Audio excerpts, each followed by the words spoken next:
Hello, I am Shahrukh Firozvi. I am here to present information about the definition of accounting, which is given by AICPA, the American Institute of Certified Public Accountants. The definition with the explanations are given in the upcoming slides that would help you to understand the definition of accounting in a detailed manner. Accounting definition by AICPA, the American Institute of Certified Public Accountants. Let's begin with the definition of accounting. The American Institute of Certified Public Accountants, AICPA, defines accounting as the art of recording, classifying, and summarizing in a significant manner and in terms of money transactions and events which are in part at least of a financial character and interpreting the results thereof. तो जनाब यहाँ पर जो हम accounting की definition को समझते हैं और अकाउंटिंग की डेफिनेशन के अंदर सबसे जो पहली चीज़ है वो है आर्ट. तो आर्ट को हम इस तरीके से देखते हैं कि अकाउंटिंग की डेफिनेशन में art is considered as an art. It requires the use of skills and creative judgement. तो गाइस अकाउंटिंग में आर्ट को जो है वो इस तरीके से उसकी ज़रूरत होती है कि हम वहाँ पर अपने स्किल्स को और अपने क्रिएटिव जजमेंट्स को यूज़ करते हैं. One has to be trained in this discipline to be able to perform accounting functions well. So, accounting में एक आर्ट को समझना और आर्ट को इस मुराद से हम समझ सकते हैं कि हम किसी भी काम को करने के लिए या अपने मतलूबा मकसद को हासिल करने के लिए किन स्ट्रेटजीज, किन टेक्निक्स और किन सलाहियतों का इस्तेमाल करते हैं. तो वही सारी चीज़ें इस्तेमाल करते हुए, जैसे कि मिसाल के तौर पे हम अपने जो भी डिज़ायर्ड ऑब्जेक्टिव है, जो भी हमारा ऑब्जेक्टिव है जिसको हम हासिल करना चाहते हैं, उसके लिए हम क्या स्ट्रेटजीज या क्या टेक्निक्स यूज़ करते हैं उसको हासिल करने के लिए. और अगर वो हमारा ऑब्जेक्टिव हासिल हो जाता है तो वो सारी टेक्निक्स हमारे लिए जो है वैलिड होती है कि हमने उन सारी टेक्निक्स को यूज़ करके अपने डिज़ायर्ड ऑब्जेक्टिव को अचीव किया.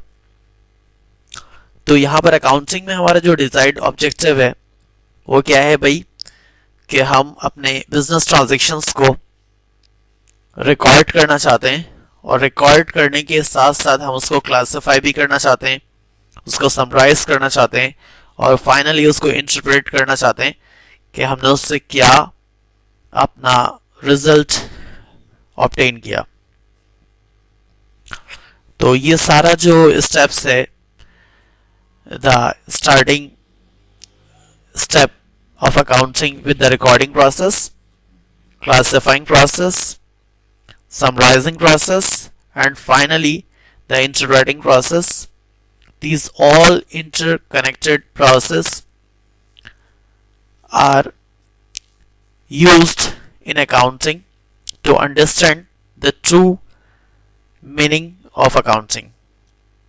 तो गाइज उम्मीद है कि यहाँ पर आपको आर्ट का मतलब समझ में आया होगा. अकाउंटिंग में आर्ट को हम इस तरह से देखते हैं कि अकाउंटिंग में आर्ट का मतलब वो कला या वो टेक्निक्स है या वो महारत है जिसको इस्तेमाल करते हुए रिकॉर्डिंग, क्लासिफाइंग, समराइजिंग और इंटरप्रेटिंग किया जाता है. कारोबारी मामलात को रिकॉर्ड करने के लिए हम मुख्तलिफ टेक्निक्स या मुख्तलिफ स्ट्रेटजीज का सहारा लेते हैं. इसी तरह जो दूसरे अकाउंटिंग के प्रोसेस हैं जिसमें क्लासिफाइंग, समराइजिंग और इंटरप्रेटिंग है, तो उसमें भी हम मुख्तलिफ अकाउंटिंग प्रोसेस को with the help of different strategies और मेथड्स कंप्लीट करते हैं. Let's begin with the explanation of accounting. Let's start with the first sets of slide. देखिए यहाँ पर पहली चीज है हमारे पास अकाउंटिंग प्रोसेस. तो what is accounting process in accounting? Recording is a basic process of accounting that is also known as bookkeeping. तो recording जो है वो सबसे बुनियादी अकाउंटिंग का प्रोसेस है जिसको हम बुक कीपिंग भी कहते हैं. In this phase, all financial transactions are recorded in systematical and chronological manner in the appropriate books or database. तो इस फेज के अंदर जो है हम जितने भी हमारे कारोबारी मामलात होते हैं उसको हम एक सिस्टमैटिक वे के अंदर, एक अर्थमेटिकल वे के अंदर और क्रोनोलॉजिकल मैनर के अंदर रिकॉर्ड करते हैं. क्रोनोलॉजिकल मैनर का मतलब ये होता है भाई कि जैसे जैसे ट्रांजैक्शंस होती हैं वैसे वैसे डेट वाइज या ऑर्डर वाइज आप ट्रांजैक्शंस को रिकॉर्ड करते रहते हैं with the passage of time अपने अकाउंटिंग बुक के अंदर, या जो भी आपने डेटाबेस प्रिपेयर किया है अकाउंटिंग को रिकॉर्ड करने के लिए वहां पर. तो recording financial transactions pertains to write down और keep records of business transactions. अच्छा, अब यहाँ पर मैं थोड़ा सा आपको बिजनेस ट्रांजैक्शंस के वाले से भी बताना चाहता हूँ.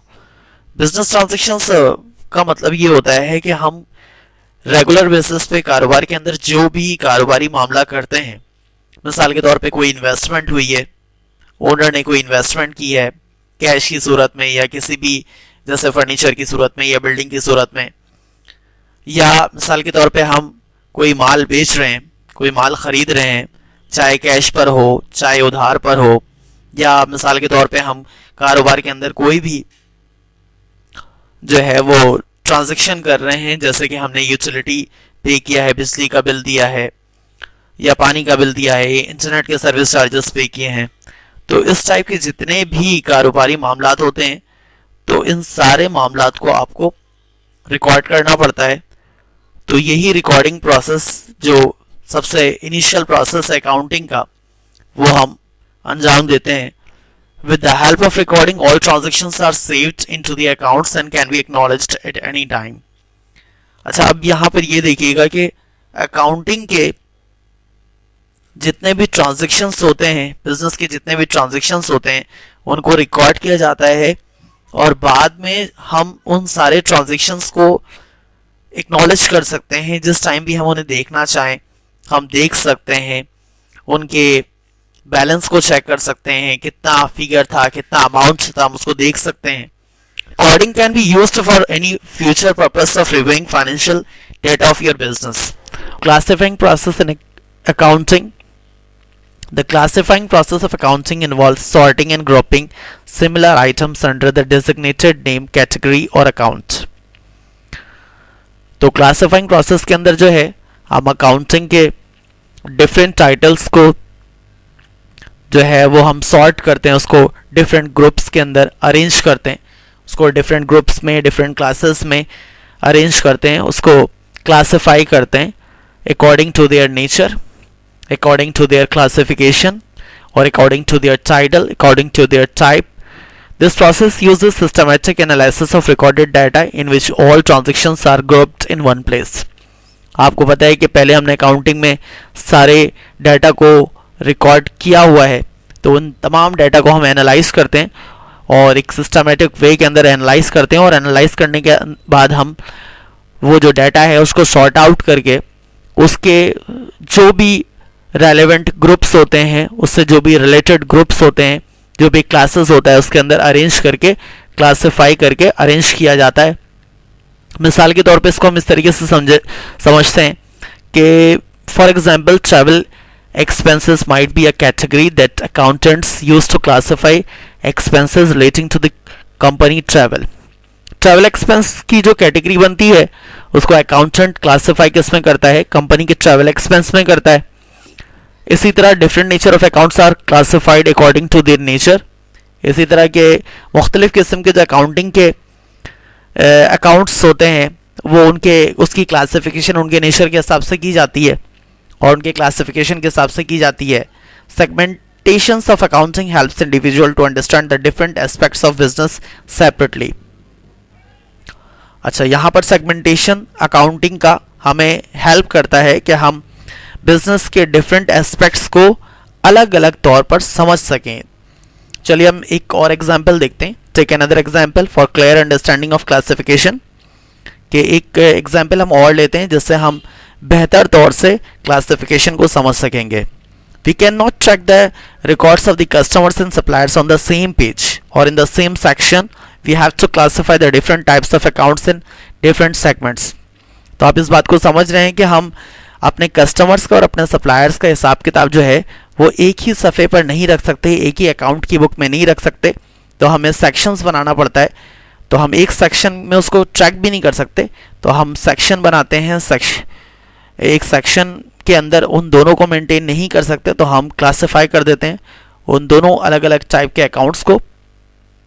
Classifying involves grouping similar items that have been recorded. और क्लासिफाइंग के अंदर क्या होता है कि हम ग्रुप बना देते हैं, क्लास बना देते हैं, सेगमेंट्स बना देते हैं, कैटेगरी बना देते हैं, अकाउंट्स बना देते हैं, एक जैसे नेचर ऑफ अकाउंट्स का एक जगह पर, और फिर उसको हम समझने में हमें जो है उसको समझने में सहूलत होती है। तो क्लासिफिकेशन के अंदर हमने जो है वो ट्रैवल एक्सपेंस का एग्जाम्पल लिया, कस्टमर्स और सप्लायर्स का लिया। तो इसी तरीके से देखिए कि कस्टमर्स की जो है कलेक्शन जो भी होती है उसको हम अलग रिकॉर्ड करते हैं, और सप्लायर्स को जो भी पेमेंट वगैरह कर रहे होते हैं उसको अलग रिकॉर्ड करते हैं, उसके सारे ट्रांजेक्शन्स अलग रिकॉर्ड होते हैं। तो बेसिकली क्लासिफिकेशन के अंदर जो है हम different categories of accounts prepare करते हैं। जैसे मिसाल के तौर पे जो भी हमारे बिजनेस के अंदर एक्सपेंसेस है, सैलरीज एक्सपेंस हो सकता है, हमारे पास इलेक्ट्रिसिटी का एक्सपेंस हो सकता है, इंटरनेट के सर्विस चार्जेस हो सकते हैं, तो ये इसके अलावा जो है हमारे पास रिपेयरिंग एक्सपेंस हो सकता है, स्टेशनरी का एक्सपेंस हो सकता है। तो सारे एक्सपेंसेस की कैटेगरी हम अलग बनाते हैं। इसी तरह हमारा बिजनेस के अंदर जो भी जो है इनकम जनरेट होता है, तो वो जो भी इनकम हम जो भी माल बेच रहे हैं, जो भी सेल कर रहे हैं, उससे जो भी इनकम जनरेट हो रहा है, या जो भी हमने मिसाल के तौर पे कुछ और सर्विसेज है, कंसल्टेशन की सर्विसेज है या रेंटल की सर्विसेज है, तो इससे भी हम जो भी एक्स्ट्रा बेनिफिट रिसीव कर रहे हैं, जो भी एक्स्ट्रा हम जो है प्रॉफिट या जो आपका रेवेन्यू है वो ऑब्टेन कर रहे हैं, तो वो सारी चीज़ों की कैटेगरी हम अलग बनाते हैं। वो रेवेन्यू सेक्शन के अंदर आता है, एक्सपेंसेस को अलग रिकॉर्ड कर रहे होते हैं। ऐसे नेचर ऑफ अकाउंट्स हैं तो हम उसको अलग अलग रिकॉर्ड कर रहे होते हैं। तो मजीद जो नेक्स्ट लेक्चर होगा तो उसके अंदर हम अच्छे से नेचर ऑफ अकाउंट्स को भी डिस्कस करेंगे और उसको समझने की कोशिश करेंगे। तो अभी फिलहाल जो है हमने अकाउंटिंग की डेफिनेशन में क्लासिफिकेशन को इस तरीके से देखा और मुख्तलिफ एग्जाम्पल्स के तौर पे भी हमने इसको समझा। तो मजीद हम आगे देखते हैं। हमारे पास यहाँ पर जो है वो इसमें इस स्लाइड के अंदर हमारे पास समराइजिंग प्रोसेस है। तो समराइजिंग प्रोसेस के अंदर the summarising process of accounting involves summarising the data after each accounting period such as month, quarter और ईयर। तो समराइजिंग प्रोसेस में हम अकाउंटिंग के जो भी डाटा होता है उसको समराइज करते हैं एक स्पेसिफिक अकाउंटिंग पीरियड के तौर पे, और वो एक at the end of the month हो सकता है, at the end of the quarter हो सकता है, at the end of the semi annually basis हो सकता है, और द ईयरली बेसिस हो सकता है। तो उसमें बेसिकली हम क्या करते हैं कि हम एक रिपोर्ट जो है वो प्रेजेंट करते हैं, फाइनेंशियल रिपोर्ट प्रेजेंट करते हैं, और हमने जो भी पहले डाटा रिकॉर्ड किया है उसको क्लासिफाई किया है और उसको फिर समराइज करके हमने एक रिपोर्ट बनाई है कि हमने फाइनेंशियल डाटा की रिपोर्ट, उसके अंदर हम देखेंगे कि भाई हमने क्या कुछ रिकॉर्ड किया, उससे हमने क्या चीज़ हासिल किया, कुछ फ़ायदा हुआ कि नहीं हुआ, कुछ नुकसान हुआ, क्या हुआ, वो हम एक रिपोर्ट की शक्ल में उसको समराइज करते हैं। The data must be presented in a manner which is easy to understand and used by both external and internal users of the accounting statements। अच्छा, डाटा को जो है वो एक इस तरीके से प्रेजेंट किया जाता है कि वो आसानी से उसको हम समझ सकें और दोनों यूजर्स समझ सकें, इंटरनल यूजर्स भी समझ सकें उसको और एक्सटर्नल यूजर्स भी समझ सकें। इंटरनल यूजर्स से मुराद के वो लोग जो बिजनेस के अंदर इंटरनली इन्वॉल्व होते हैं और बिजनेस के डेली रूटीन के मामलात को संभाल रहे होते हैं, बिजनेस ऑपरेशंस को देख रहे होते हैं, बिजनेस को मैनेज कर रहे होते हैं, डायरेक्ट कर रहे होते हैं। तो उन लोगों को उस फाइनेंशियल डेटा को समझने में यहाँ पर सहूलत होती है। और इसके साथ साथ यानी कि यहाँ पर आप ये देख लीजिए कि जो इन्वेस्टमेंट जिसने इंटरनली इन्वेस्ट किया होता है, जो ओनर होता है, जो प्रोप्राइटर होता है बिजनेस का, वो इस बिजनेस के फाइनेंशियल रिपोर्ट को आसानी से समझ सकता है समराइज होने के बाद।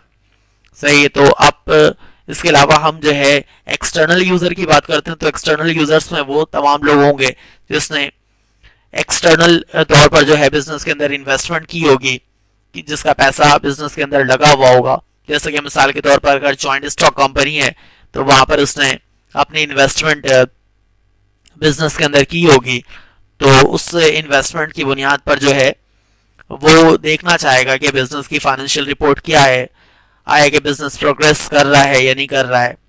तो ये हेल्प करता है इंटरनल यूजर्स और एक्सटर्नल यूजर्स दोनों को। The whole financial data is summarised in a very important statement of accounting that is called financial statement. अच्छा, अकाउंटिंग का जो बहुत ही इंपॉर्टेंट स्टेटमेंट होता है वो फाइनेंशियल स्टेटमेंट होता है, और सारे डेटा को फाइनेंशियल स्टेटमेंट में समराइज किया जाता है। फाइनेंशियल स्टेटमेंट एक ऐसी समरी है, financial statement is a summary report of the particular accounting period that defines the progress of the business for the particular period। Financial statement एक ऐसी समरी है किसी भी एक मखसूस पीरियड की जो डिफाइन करता है कि बिजनेस का प्रोग्रेस क्या है इस पूरे पीरियड के दरमियान में। The justification of the profit and loss is calculated through this financial statement and that also defines the business position.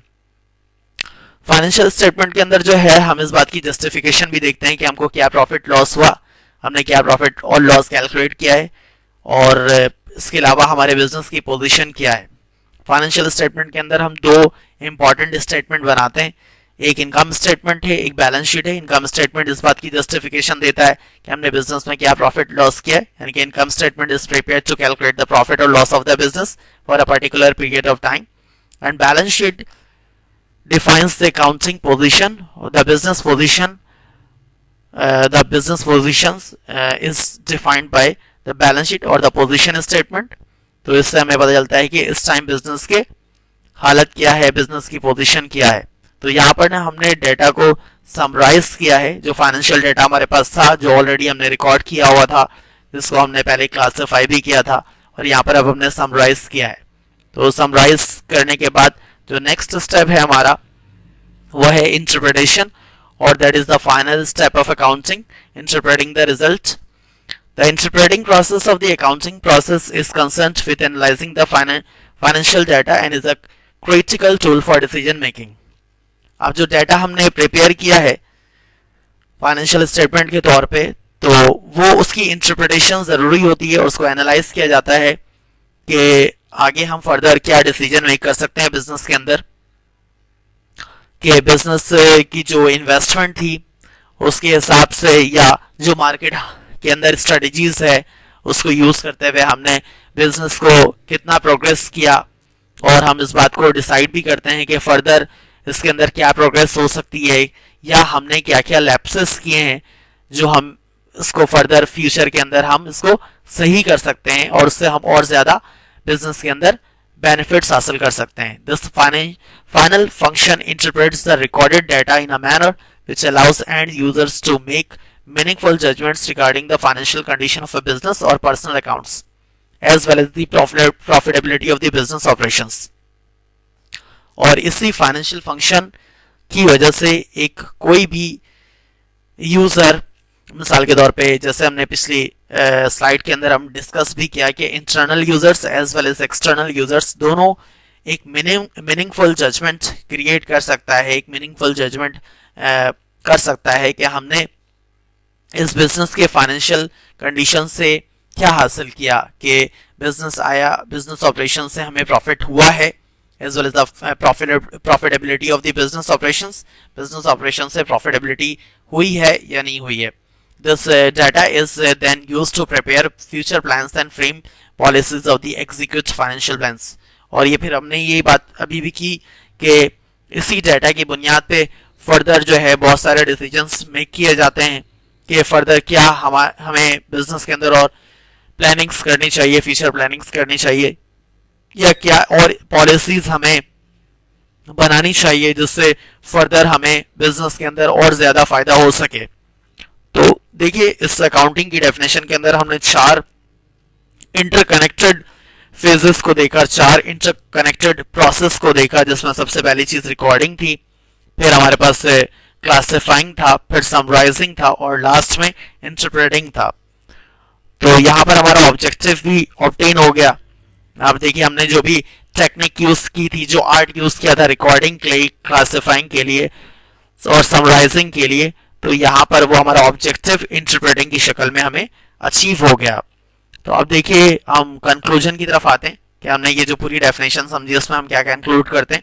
Let's conclude the definition of accounting in a precise manner that the four basic steps are involved which can evaluate the financial information of the business, and these steps involve recording, classifying, summarizing and interpreting. अब आपने देखा कि पूरे accounting की definition में हमें इन 4 steps को ही समझना है कि रिकॉर्डिंग क्या है, क्लासिफाइंग क्या है, समराइजिंग क्या है और इंटरप्रेटिंग क्या है। इन 4 स्टेप्स को हमने समझ लिया तो अकाउंटिंग की डेफिनेशन हमारे लिए मुश्किल नहीं रहेगी। The purpose behind the financial recording and accounting is to ascertain the true financial knowledge of the business to the internal as well as external users of the business. और ये बात देखिए बार बार रिपीट हो रही है कि, और जो इम्पोर्टेंट है कि हम अकाउंटिंग या फाइनेंशियल रिकॉर्डिंग का बेसिकली पर्पस क्या है कि हम उसकी बिजनेस की फाइनेंशियल पोजीशन को, उसकी बिजनेस की फाइनेंशियल नॉलेज को सही तौर से, जो एग्जैक्ट जो ट्रू नॉलेज है वो हम इंटरनल यूजर्स को और एक्सटर्नल यूजर्स को दे सकें कि बिजनेस की फाइनेंशियल पोजीशन क्या है। कोई भी बिजनेस जब कोई इन्वेस्टमेंट होता है, कोई भी इन्वेस्टमेंट करता है तो वो इस बात के लिए करता है कि भाई वो सारी जो इन्वेस्टमेंट कर रहा है, वो जो बिजनेस ऑपरेशंस परफॉर्म कर रहा है, तो at the end of the period उसको क्या होगा, उसको बिजनेस के अंदर प्रॉफिट होगा, लॉस होगा, उसने पूरे ऑपरेशंस किए बिजनेस ऑपरेशंस, तो उसके बाद उसको क्या हासिल हुआ। तो the ultimate objective of a businessman is to obtain the maximum profit for a particular period from a concerned business. That's end of the session. Thank you. If any questions, you can find me at shahrukh.firozvi@gmail.com. Myself Shahrukh Firozvi. I've done MBA in Banking and Finance from the University of Karachi. Thank you so much for watching this video, and please subscribe my channel, my YouTube channel Finance Accounting. Thank you.